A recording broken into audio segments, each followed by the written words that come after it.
but is the extension of neo-colonialism in the present world, where you are coming to rule us by the feast.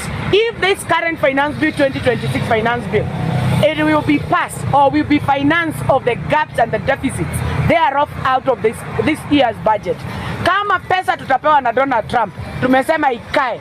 If IMF, the condition of funding the gaps and the deficits that will be introduced by William Ruto in Kenyan parliament today or tomorrow through finance bill or through budget estimates, if the condition of funding it is the Nanyuki Ebola quarantine, wacha tukupe na njaa. 1.7 billion shillings cannot be the reason why Trump wants us to have this Ebola quarantine facility in Kenya.